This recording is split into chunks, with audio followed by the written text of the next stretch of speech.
दिया गया है। उसके बिल्कुल बाद बिल्कुल त्राल में मुकर्रम। तो 3 देखिए, आतंकवाद पर लगातार प्रहार जारी है। बहुत बहुत शुक्रिया हमारे साथ जुड़ने के लिए। चलिए आगे बढ़ते हैं। जो यमुना की सफाई पर नॉर्थ ब्लॉक में विशेष बैठक, गृह मंत्री अमित शाह की अध्यक्षता में ये बैठक, दिल्ली की सीएम रेखा गुप्ता भी बैठक में मौजूद रही। तो ये बड़ी खबर आपको बता दें कि यमुना को साफ करना है, ये संकल्प लेकर ही बीजेपी सत्ता में आई है। और यमुना को कैसे साफ करना है, निर्मल बनाना है, इसको लेकर आज ये बड़ी बैठक हुई, जिसमें गृह मंत्री अमित शाह की अध्यक्षता में ये बैठक हुई। इसमें मुख्यमंत्री रेखा गुप्ता शामिल रही। तो गृह मंत्री अमित शाह की अध्यक्षता में ये बैठक हुई। मुख्यमंत्री रेखा गुप्ता भी इस बैठक में शामिल रही, क्योंकि ये मुद्दा बेहद संवेदनशील है, बेहद महत्वपूर्ण भी है। हमारे साथ हमारी सहयोगी समीक्षा चौधरी जुड़ गई अधिक जानकारी के साथ। समीक्षा, देखिए, बीजेपी ने संकल्प लिया था कि अगर वो सत्ता में आती है तो सबसे पहले निर्मल करने का काम यमुना को किया जाएगा। इस बैठक में क्या कुछ चीजें सामने आई अभी तक?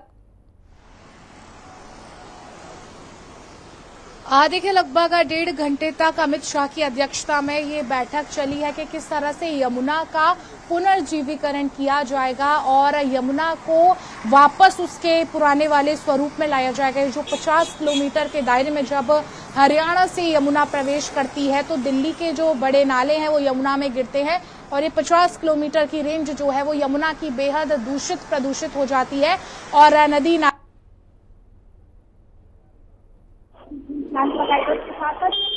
आसपास में एरिया को सौंदर्यीकरण किया जाए ताकि शाम को हमको 84 लोगों को रोजगार मिले। तो बता दें कि आज गृह मंत्री अमित शाह की अध्यक्षता में यह बैठक हुई और तकरीबन 1 से 1.5 घंटे तक ये बैठक चली, जैसा हमारी सहयोगी ने जानकारी दी। और जब बात यमुना की आ रही है तो सभी चिंतित हैं, क्योंकि यमुना बेहद दूषित है। जब तीज त्योहार आते हैं उस दौरान भी लोगों को बड़ी समस्या देखनी पड़ती है। यमुना में झाग होता है, जहरीला झाग होता है, जिससे लोगों की सेहत पर भी बहुत बुरा प्रभाव पड़ता है। पूरी दूषित यमुना, और एक बार फिर से यमुना को उसके पुराने स्वरूप में लाने का संकल्प जो बीजेपी ने लिया है उसे कितनी जल्दी पूरा किया जाएगा ये भी देखना होगा। साथ ही आज की ये बैठक यमुना पर ही केंद्रित थी और इसकी अध्यक्षता गृह मंत्री अमित शाह के द्वारा की गई और दिल्ली की मुख्यमंत्री रेखा गुप्ता भी जुड़ी हुई है। जी समीक्षा, आप अपनी बात कंप्लीट करें।